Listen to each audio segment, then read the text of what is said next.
Welcome to This Explainer. Let's just jump right in because we're talking about a hidden truth today.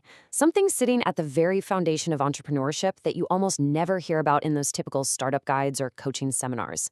Look, if you've ever tried to build a business, launch a creative project, or honestly just carve out a little space for yourself and you found it agonizingly difficult, you've probably asked yourself why. We're so quick to blame our strategy, right? Or our work ethic or a niche. But today, we're looking at the real reason why building something of your own can feel incredibly hard, especially after you've survived a toxic relationship, a deeply draining season, or a highly critical environment. We're diving into the core philosophy behind the whole business framework. When I first came across this, it completely shifted how I view the struggle of building a business, and I'm betting it's going to do the exact same for you. Listen to this.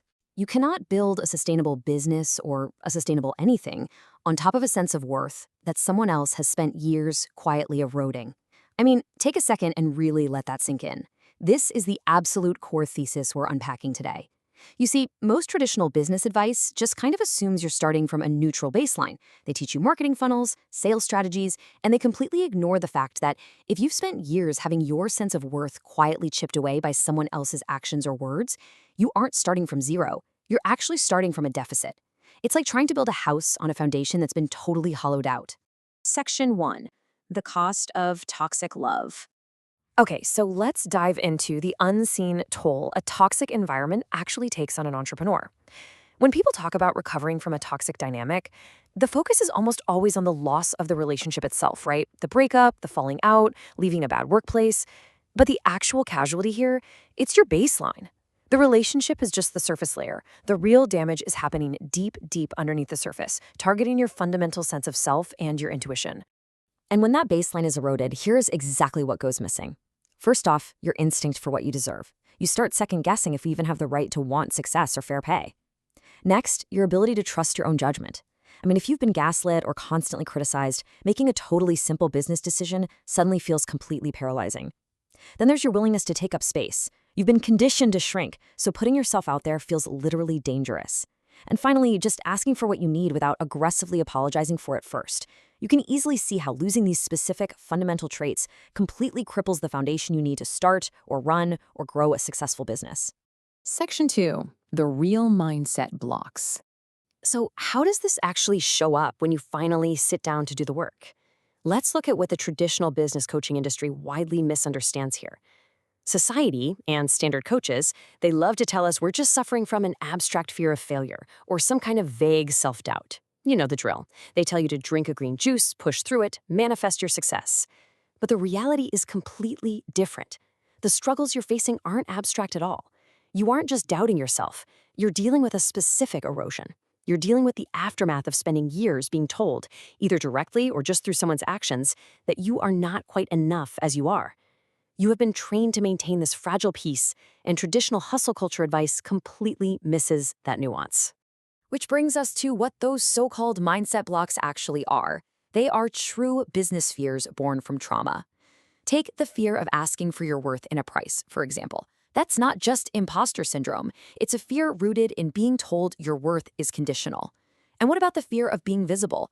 Well, if you've spent years learning to make yourself as small as possible just to keep the peace and avoid conflict, marketing yourself is naturally going to feel absolutely terrifying. And then there's the fear of claiming something for yourself, whether that's a business, your own voice, or just a bright future. When you've lived in an environment where things are constantly taken from you, claiming something new carries this terrifying anticipation that someone is just going to find a way to take this away from you too. Section 3. The work underneath it all. Now, if you're listening to this and you're recognizing these specific fears in your own life, you might be feeling a pretty heavy mix of frustration and guilt right now. You might be blaming yourself for not making progress fast enough. You might look at your lack of sales or your hesitation to launch and think, is my business plan flawed? Am I just not cut out for this? Do I lack the discipline that everyone else seems to have? The answer to that is simply no. Absolutely not. None of that fear means something is wrong with you. It means something was done to you. Over time, an environment or a person actively chipped away at your foundation. And right now, you are simply doing the heavy lifting of undoing that damage. Your struggles are the result of external actions, not some inherent personal weakness. The source material actually puts this perfectly. that undoing is not weakness, and it is not a flaw in your business plan. It is the actual first work, the work underneath the work. You literally cannot skip this. This emotional labor deserves to be named and honored. You can't just slap a trendy marketing tactic over it and rush past it so you can get back to filling out a content calendar, right? Acknowledging this work underneath the work is honestly the only way to actually move forward sustainably. Section 4, rebuilding while building. So, where do we go from here?